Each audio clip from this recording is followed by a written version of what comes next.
Hi, my name is Victoria. I'm a licensed esthetician with my own mobile bartending service here in Bolingbrook, Illinois. I'm also looking for a home in Bolingbrook, 3-bedroom townhouse, preferably 2 baths, but I'm kind of going back and forth about that. A full basement. I would like a gallery kitchen and a master suite. That's huge, a master bathroom.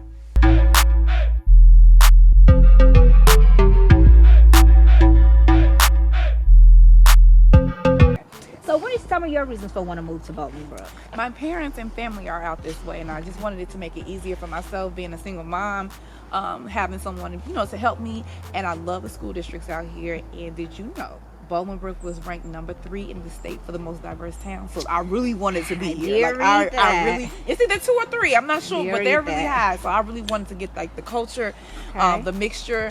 Like I said, my family is out here. It just makes it a lot easier, and I love the homes.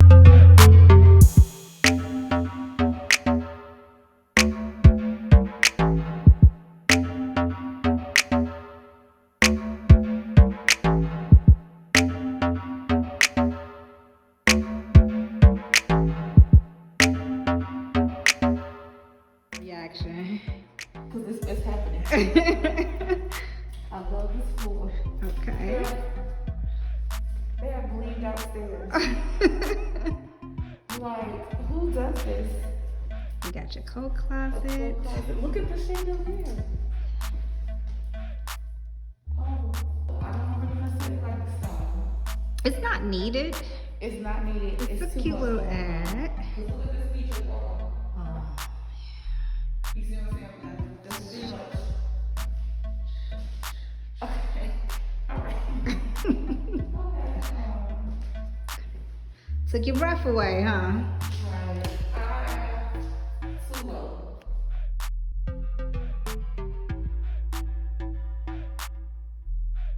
There we go.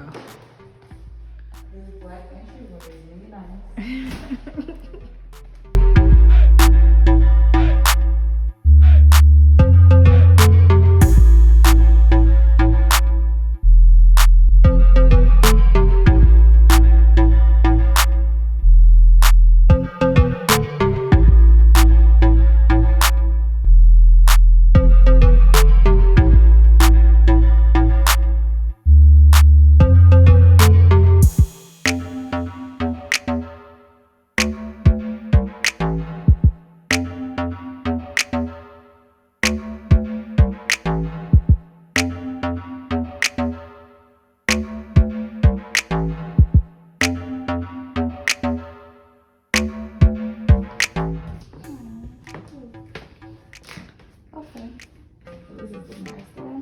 So this is the master. I believe it's supposed to be double closets. Okay. Interesting. Look like one big closet. It's just 2 open. That's interesting. You got your full bath.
love the basement. This will be a theater. This is nice. This will be a theater. I love the chocolate tones. That's the utility room with your furnace. It looks like an electric.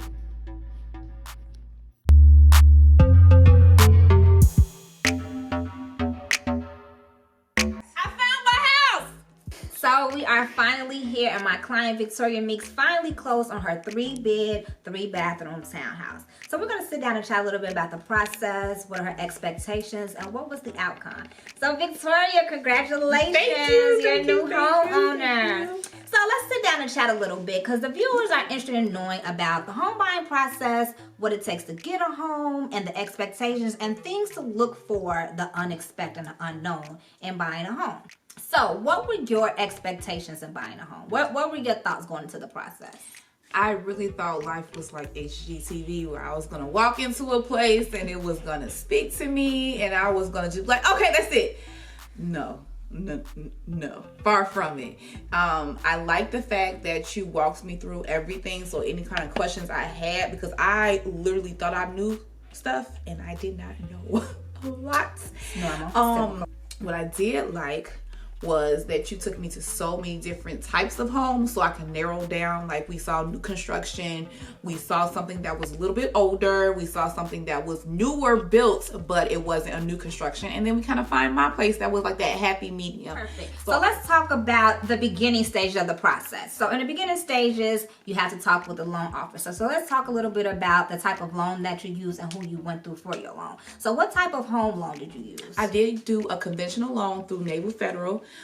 It was actually an easier process than I thought it was. I was intimidated by the conventional name. I always thought that maybe the FHA would be the best way for me to do, because I am one person applying for one, and I am a self-employed entrepreneur. So I was really worried about how that was going to affect my decisions and things like going through. But Navy Federal was really good with walking me through the steps. I won't have any complaints about that one. Because when you say conventional, a lot of people think, oh, conventional, I got to put 20% down, 25% down initially. And a lot of people are not familiar with the 3% conventional home loan for first-time home buyers. So were you able to take part in that 3% loan? I did. Thanks to you.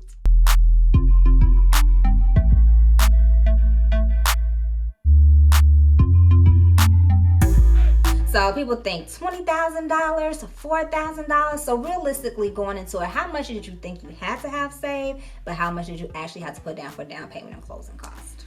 I was one of those people who felt like you had to have like $20,000 in the savings account for you to get your home, especially when going through conventional. Conventional really scared me. But I only had about maybe $8,000 saved at the time for my housing, and I only really used maybe $6,000, and I used maybe the other $2 just to do like little small fixes around the house, things like that. But I had to have that little wiggle room because I wasn't sure about, what I've heard and about what reality really was. So about $8,000 was good for me. So one thing that I did like that you did was you did give me the middle ground. So when I walked through with this particular home, I didn't see the vision, and you were able to point out small things that might have been overwhelming to me, because they were. Being a single woman, I'm like, I can do what? I can change this. I didn't want to, but you really told me, like, you gave me examples of your past clients that might have made certain things change, and it was able for me to kind of like see the vision. So I appreciate that. That's good to hear. One thing I will say that anchored my decision was that my price range. Yes, I know that homes, we want to go in for like the move-in ready. I want this, that, but it really honestly wasn't in my price range to have everything turnkey and ready. With this particular home, the foundation was nice. It's just decorative things that I can know that I can upgrade on my own. It's kind of stuck in the 90s, but over time, I feel like I can go ahead and make those small projects. The newer construction, though, I loved it. I did not love that the price tag. I did not love it. I'm so happy that you said that, right? Because as a first-time home buyer, a lot of people come in thinking like everything has to be together. Oh, everything, my lighting has to be right. The floors have to be right. And a lot of people miss out on a wonderful home because of cosmetic things that can be changed over time. Right. And I try to explain that to my buyers. You can change out a light fixture. You can sand some floors. You can pull up a carpet. But if the home has location, foundation, the number of room sizes, it's in within your price range, hey, that's about the perfect home for you to get. So everything does not have to be move-in ready. And even if it is move-in ready, there's still some cosmetic things that you can do change it over time, right? So I'm so happy that you touched on that.